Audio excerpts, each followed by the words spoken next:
Bleach 1000 Year Blood War episode 41 titled God of Thunder is finally here. It marks the beginning of the fourth and final season of the 1000 Year Blood War arc anime. This premiere episode is named after chapter 662, and the bulk of the episode adapts chapters 661 to 663, which is roughly 3 chapters worth of content. And this is alongside a significant amount of anime exclusive additions. What immediately took me by surprise is that the episode opens with a scene pulled all the way from chapter 672 as Yhwach watches the battlefield through the eyes of the Almighty. He acknowledges Ichigo as his son born in darkness, and the first half then rearranges the events of chapter 661 and delivers an entirely anime original battle between Uryu and Haschwalth, one that reveals brand new lore about Yhwach's true wish, while the second half adapts chapters 662 and 663, focusing on Yoruichi's clash with Askin as Urahara finally arrives onto the battlefield. The way that the anime reworks and pads out this content is unlike anything that we have seen so far, and it perfectly sets the tone for what this final core is going to be. With this being the last stretch of the 1000 Year Blood War anime, we can expect Core 4 to be roughly 54% brand new material, and episode 41 is already proof of that. Be sure to stick around until the very end of the video because there is major new lore revealed during the Uryu vs Haschwalth fight regarding the annihilation of the 3 realms, as well as a World of the Living anime exclusive scene which ties directly to the investigation Urahara was conducting earlier in the story arc. As always, I'm going to refrain from talking about scenes which are one-to-one adaptations from the manga, and I'll solely be focusing on what has been cut, changed, and added to the anime. So without further delay, here is my manga versus anime comparison for episode 41 of the Bleach 1000 Year Blood War arc anime. So the episode begins with a Yhwach nightmare scene. This is taken from chapter 672, pages 7 to 9. This is faithfully adapted as we then cut to a new scene featuring anime exclusive dialogue from Yhwach. He says, "I see it, I see your pain as well." This is while we see him watching the battlefield with his almighty eyes, Haschwalth leading the Soldat and the Schutzstaffel. We are then shown Pernida, Lil, Baz B admitting Haschwalth won their battle, as Yhwach continues saying, "I also see your loyalty, my son born in darkness," as we see the Almighty watch Haschwalth, who has his sword drawn, walking forward, as we then cut to Ichigo, Orihime and Chad rushing to the throne room to confront him. As we then get this shot of the 7 eyes of the Almighty which are watching different moments of the battlefield. Yhwach says, "Come, no one can stop me." He says this while we see an almighty eye panning across a group shot of Grimmjow, Neliel, Yoruichi, Orihime, Ichigo, Chad and Ganju. This is then followed by an anime exclusive 3D pan shot across the entirety of Varveld. Gerard is battling the Vizards who have their hollow masks donned. The camera then pans down to Yoruichi vs Askin, which is shown. The camera then pans up to Baz B laying in a pool of blood after being defeated by Haschwalth. We then drop into a building where Haschwalth is charging Reiatsu from chapter 661. So we begin with this second panel from page 4 of chapter 661 where Uryu says his power is switched with Yhwach's, only while Yhwach is asleep. Here Ichigo gets a new line of dialogue. After he says to Uryu, "So you're gonna stay here," we get this new line where he says if he has Yhwach's power then it's all the more reason, but he is cut off and we return to Uryu's next line from the manga telling him to stop talking and go. Then content from chapter 661 pages 10 to 17 is adapted. Content from page 13 of this chapter gets an anime exclusive scene which expands upon the attack of the statues, as we see Orihime summon a shield to protect her and Ichigo while Chad delivers his punch from the manga. During this clash, we do get a brief anime exclusive moment where Ichigo is holding Orihime and evading strikes from the statues. Now later from page 17, we do get an anime exclusive expansion as we get a close-up shot of one of the stone statues with black goo pouring out from it. So it seems like it could be the Black Soul King Reiatsu which is assisting the statues. We then return to content from earlier in chapter 661 as pages 7 to 9 are adapted. We see anime exclusive footage of Uryu firing a rain of arrows upon Haschwalth as he deflects them. Now what you'll note is pages 6 to 7 of the chapter are actually cut. In the manga, after Ichigo, Chad and Orihime leave, Uryu questions Haschwalth. Now this is replaced with an anime exclusive dialogue from Uryu. Uryu says Haschwalth can't see the complete future. The anime then briefly flashbacks to content from pages 7 to 8 of chapter 661. The line, "that power for you is far from almighty," is cut from the anime, along with page 9 where we see Haschwalth swing his blade and Uryu draw his bow. This is replaced by a full anime exclusive battle sequence. Before we talk about the battle sequence, let's discuss the pages that are cut. So pages 6 to 7, when Ichigo and the gang leave, Uryu says, "You're not even pretending to chase them. You sure you don't have to?" Haschwalth says, "Don't make me repeat myself. I see everything. They will die. There is no reason to chase them." Uryu then says, "Right. But the future can be changed, right?" So instead of this, the anime changes this manga content, with Uryu saying at that time he didn't confirm or deny it, which is in reference to that earlier moment where he says to Haschwalth that power for you is far from almighty.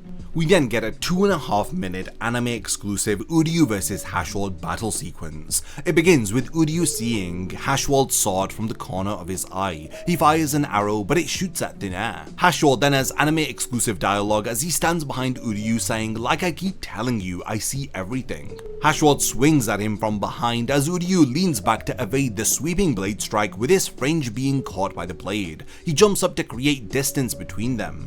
He then says, "In that case, I'll just confirm how much you can see," as he then activates his Vorstandig, beginning an all-new anime original fight sequence. He fires off his arrows at Haschwalth as they form laser beams attacking him, as he says they're not hitting him, then stating so he can see everything after all. Haschwalth rushes into Uryu as he has the Almighty activated in his eyes. He's deflecting all of the strikes as he gets in close and swats Uryu up. He then says, "Seems you're limiting my angles of attack by standing with your back to the walls and ceiling. Then you need only to concentrate on what's in front of you. I praise you for fighting a cerebral battle, Uryu Ishida." Uryu's impressed with Haschwalth's analysis of the battle as he says, "As I'd expect from you, Grandmaster, but I don't appreciate your praise."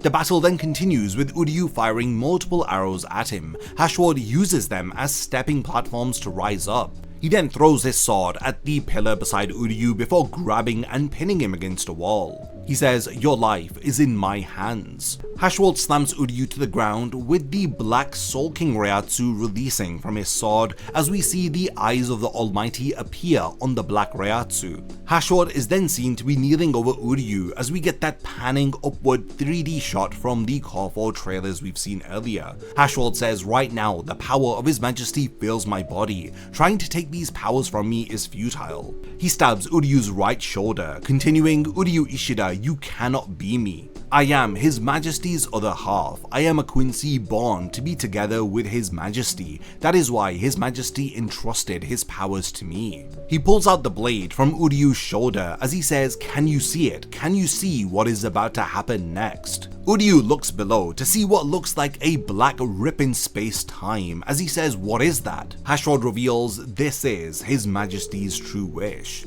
thus ending that 2.5 minute Uryu vs Haschwalth segment, as we then cut to a 40-second anime exclusive segment in the world of the living. In Karakura Town, we see Jinta as he hits a Jinta home run. Jinta hits a hollow into the air as a rip in space-time opens in the world of the living with the hollow flying into it. He says, "What is that huge crag?" As Ururu says it's identical to that distortion Urahara was investigating. Jinta responds, "Wait a minute, a distortion is a concentration of dangerous energy. I thought the manager and the others fixed it." Ururu says he was supposed to, but Jinta then responds, "Isn't it dangerous to stay in this town, or even in this world? Isn't that right, Tessai?" Tessai simply looks up at the rip and thinks to himself, "Mr. Urahara," as we see the crack in space-time. We then cut back to Uryu vs Haschwalth as we get another 2 minutes of anime exclusive content, which has all new dialogue between the two of them. Uryu says, "Did you say his true wish? The crack in space-time is spreading while Haschwalth speaks." He explains everything is proceeding according to His Majesty's plan that began with the attack on the Soul Society. The extermination of massive numbers of hollows from the world of the living greatly upset the balance of souls. Our invasion fooled many Shinigami. The deaths of Genryusai Yamamoto, followed by members of Squad Zero, upset the balance in this world to its core, and the Soul King, who was the linchpin of the three worlds, became a part of His Majesty's power. The crack is a prelude to the annihilation of the three worlds. Uryu says annihilation of the three worlds, as we then cut to a shot from the beginning of episode 39 where Uryu is staring at a swirling gate of the sun. He then says, "What are you trying to do?" Haschwalth answers, "You've probably heard before, it's called Veld. We are creating a new world. We will destroy the three realms to create a monarchy of and for Quincy. That is His Majesty's true wish, and it is the duty Sternritter must fulfill for their brethren. You are not a part of that future that I see." Haschwalth's sword is pointed at Uryu's eye as he's pushing his blade against his glasses. As he states, "Dealing with traitors is also my job." The battle then continues as Uryu tilts his head, letting the blade slide off his lens as he swipes across the air in front of Haschwalth, releasing multiple arrows to force him to defend and pull back. Uryu says, "Spoken like His Majesty's mouthpiece. After hearing what you said, my to-do list just grew. First, defeat you to eliminate the Almighty. Second, eliminate this rift and protect the three worlds." We then cut to the mid-card of the episode. This week's midcard is focused on Uryu Ishida. It translates to the last Quincy. After war broke out between the Invisible Empire, the Vandenreich, and the Gotei 13, Uryu entered Yhwach's service. He received the Blood Chalice and was granted the power of the Shrift A. Though he came to stand against Ichigo and the Shinigami, his true intent lay in defeating Yhwach. The meaning of the Ashvalan 9 years ago, it's recorded in the journal left behind his master and grandfather Soken Ishida, alongside the secret of the true world held by Yhwach. As he bears all of this, he had drawn close to Yhwach in order to protect his comrades. Now that he has revealed everything, Uryu joins Ichigo and the others to take on the final battle to save the world. Following this, we get content from chapter 662 as the entirety of the chapter is faithfully adapted in the second half of episode 41. So this is the Yoruichi vs Askin portion as Urahara arrives onto the battlefield. Then content from chapter 663, the entire chapter is adapted as we see Yoruichi's God of Thunder form. Now pages 10 to 12 of this chapter are expanded upon within the anime. When Yoruichi attacks Askin, we get an expanded scene of her striking Askin with a 3D pan around them. Askin reacts to the strikes, looking burnt to a crisp. This is before she strikes him for a final time, sending him flying into the ground. The rest of chapter 663 is faithfully adapted, with Askin releasing his Gift Ball Deluxe and revealing his Volstandig Haschwalth. And that is pretty much all of the cuts, additions, and changes that were made to episode 41 in comparison to the manga. This week's episode of Bleach was the perfect way to kick off the final core, and honestly I wasn't prepared for just how much new material we received here. The biggest addition by far was the completely anime original battle between Uryu and Haschwalth, a fight that barely exists in the manga but was given an entire extended sequence here, complete with new dialogue and a full display of Uryu's Volstandig. On top of that, we finally learn the true scope of Yhwach's plan as Haschwalth reveals the concept of Veld and the goal to annihilate the three worlds in order to create a monarchy for the Quincy. Seeing Haschwalth wielding His Majesty's power while Yhwach sleeps and watching the crack in space-time begin to spread really gave episode 41 a real sense of dread. The anime also does a great job with the world of the living scene, tying the distortion directly back to Urahara's earlier investigation. And of course, we cannot forget Yoruichi's God of Thunder form against Askin. While it was all faithfully adapted from the manga, the anime does a lot of justice to Kubo's artwork, as all of this leads into Askin revealing his Volstandig Haschwalth at the end of the episode. Episode 42 is titled Son of Darkness, a title that is clearly in reference to Ichigo, who Yhwach acknowledged as his son born in darkness at the very start of this episode and as well in Core 1. I fully expect the Askin battle to continue, especially now that Askin has revealed his Volstandig and released his Gift Ball Deluxe. In the manga, this is around where Urahara truly takes over the fight, but given the title, I also expect the episode to shift more focus back onto Yhwach and Haschwalth. I am very curious to see how they balance the existing story threads from the manga with the new anime content. If episode 41 is any indication, then this core is going to be packed with anime original content, and I honestly cannot wait to see what they add next, as the first half of episode 41 is material that didn't exist in manga form. So what were your thoughts on this week's episode? Did you enjoy the completely anime original Uryu vs Haschwalth scenes? What do you think about the new lore surrounding Welt and the annihilation of the three worlds? Were you as hyped as I was to finally see Yoruichi's God of Thunder form animated? And how are you feeling now that we have finally reached the calamity, the final core of the anime? I look forward to reading all of your comments. If you have been enjoying these comparisons and you want to keep up with everything for this final season of Bleach, then please do subscribe to the channel for even more regular Bleach content. And lastly, thanks for making it to the end of this one, and I cannot wait to see you next week for my breakdown and analysis of episode 42 of the all-new Bleach 1000 Year Blood War arc anime. A massive thank you goes out to all of my amazing Patreon supporters for helping to make this video possible. If you also want to support the channel and see your name in the end of my videos, then check out my Patreon, which has loads of perks like early video access and so much more. Thank you for sticking around till the end of the video, and whatever you contribute will mean a lot to me.